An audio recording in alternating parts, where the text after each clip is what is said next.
بسم الله الرحمن الرحيم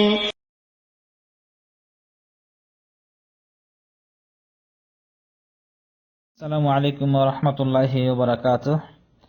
Kuwait থেকে কুতুবউদ্দিন ভাই জানতে চেয়েছেন যে আমাদের দেশে কোলাকুলি করা হয় বুকের সাথে বুক লাগায়া, আর আরব দেশে করা হয় গালের সাথে গাল লাগায়া। তো কোনটা সঠিক তিনি জানতে চেয়েছেন। আসলে এ ব্যাপারে শরীয়ত হলো, এটাকে আরবিতে বলা হয় আল মুআনাকা, কোলাকুলি বা অলিঙ্কন।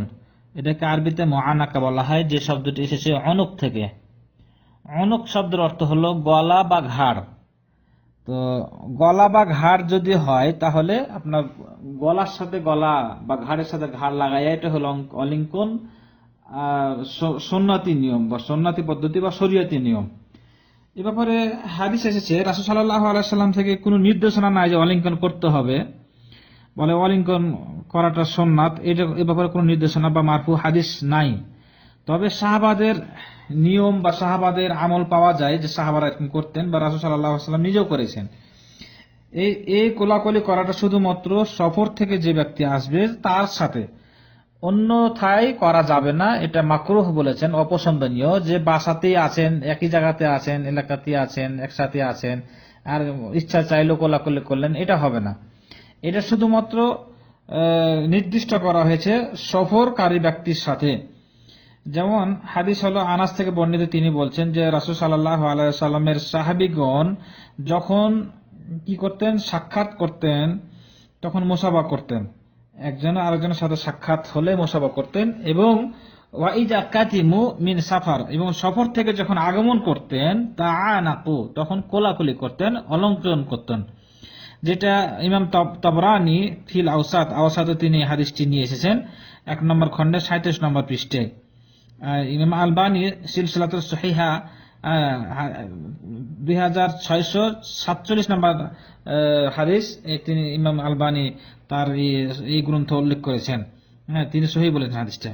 আর একটা হাদিস আছে যে আউন ইবনে আবি হুজাইফা তার পিতা থেকে বর্ণনা করছেন, তিনি বলেন যে জাফর যখন রাদিয়াল্লাহু তাআলা আনহু আগমন করলেন হাবশা থেকে, হিজরত করে, হাবশা দেশ থেকে হিজরত করে আগমন করলেন, তো রাসূল সাল্লাল্লাহু আলাইহি সাল্লাম তার সাথে সাক্ষাৎ করলেন এবং কোলাকুলি করলেন, তার সাথে কোলাকুলি করলেন। ওয়া ক্বাব্বালা মা বাইনা আইনাইহি, এবং তার দুই চোখের মাঝামাঝিতে চুমু দিলেন। রাসূল সাল্লাল্লাহু আলাইহি সাল্লাম তার দুই চোখের মাঝামাঝিতে চুমু দিলেন, অর্থাৎ যেটা কপালে চুমু দিলেন। এটাও ইমাম তাবরানী আল কাবির নামক গ্রন্থে তিনি উল্লেখ করেছেন 2 নম্বর খণ্ডের 108 নম্বর পৃষ্ঠাে। আর ইমাম আলবানী হাদিসটি সহিহ বলেছেন, তিনি সিলসিলাতুস সহিহা এই গ্রন্থে উল্লেখ করেছেন হাদিসটি 2657 নম্বর হাদিস, 2657 নম্বর হাদিস ইমাম আলবানী হাদিসটি সহিহ বলেছেন।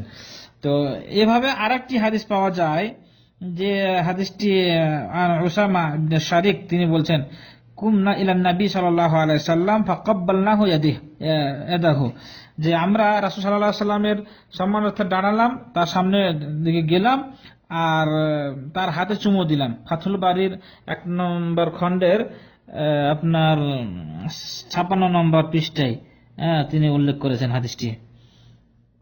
তো এই সব মিলে পাওয়া যায় যে আমল সাহাবাদের যুগে আমল ছিল। সাহাবারা কোনো সফর থেকে আসলে অলিঙ্কন বা কোলাকুলি করতেন, আর সেই অলিঙ্কনটা হবে আপনার ঘাড়ের সাথে ঘাড় লাগে, যেটাকে ইমাম ইবনে মঞ্জুর লিসানুল আরাবে উল্লেখ করেছেন। তারপর মুআজ্জামুল লুকাতুল ফুকাহা উনি উল্লেখ করেছেন যে এই মুআনাকাটা হলো ওয়াজউল কুল্লু মিনার রাজুলাইনি দাকনাহু, যে দুই ব্যক্তি থুতনি, একজনের থুতনি যেটা আপনার এই যে থুতনি বুঝছি ঠোঁটের নিচে যে জায়গাটা আপনার থুতনি, মানে দাড়ির শেষ থুতনি, দাড়ি যেখানে গজায়, তো এই থুতনিটা আরেকজনের ঘাড়ে লাগানো হলো অলিঙ্কন বা কোলাকুলি। মানে আপনি কোলাকুলি করার সময় আপনার থুতনিটা আরেকজনের ঘাড়ে বা গলাতে বা ঘাড়ে মিলিত হবে, এটা না হলো অলিঙ্কন বা কোলাকুলি। আর হাতকে লাগাইয়া ধরা, এটাকে নাম হলে কোলাকুলি বলা হয়েছে।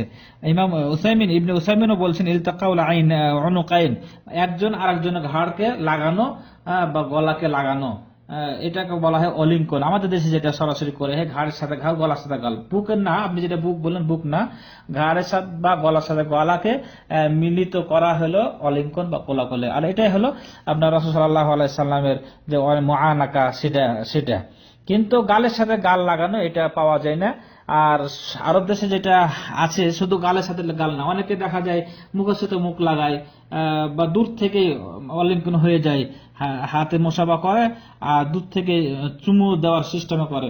তো এই সবগুলা হলো একটা আদাত বা রীতি নিয়ম বা সামাজিক প্রথা বলা যায়, সামাজিক একটা নিয়ম রীতি সেই হিসাবে চলে আসছে। কিন্তু রাসূলের যে মুআনাকা, রাসূলের যে সুন্নাতি মুআনাকা ছিল রাসূল থেকে বা সাহাবারা করেছেন মুআনাকা, এটা হয় না, আরব দেশের এটা হয় না। আমরা যেটা গলার সাথে গলা লাগাই করি সেটা হলো মুআনাকা। তো আরব দেশে এটা করে বিধায় এটাকে করতে হবে বা এটা সুন্নাত এমনটি না। আরব দেশে এমন কতগুলা রীতি বা নিয়ম আছে যেগুলা এটা আদাত হিসাবে, অভ্যাস হিসাবে এটা চলে আসতেছে। এই জন্য এটা সুন্নাত হিসাবে বা সোয়াবের উদ্দেশ্যে এরা করে তাও না, জাস্ট একটা সামাজিক প্রথা।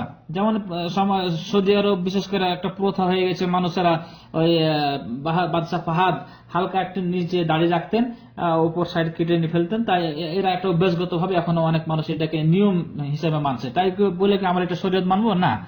তো এখানে ইমাম ইবনে উসাইমিন, তারপরে আব্দুল মুহসিন বাদার, উনি বলছেন যে এটা নিয়ম অনুযায়ী তারা চলে আসতেছে। কিন্তু মুআনাকা হলো ঘাড়ের সাথে ঘাড় লাগানো, আর যেটা সৌদিরা করে এটা তাদের নিয়ম বা প্রথা হিসেবে করে থাকে। তো যাই হোক, আল্লাহ তাআলা আমাদের সঠিকটা বুঝদান করার তৌফিক দান করুন। জাযাকাল্লাহ।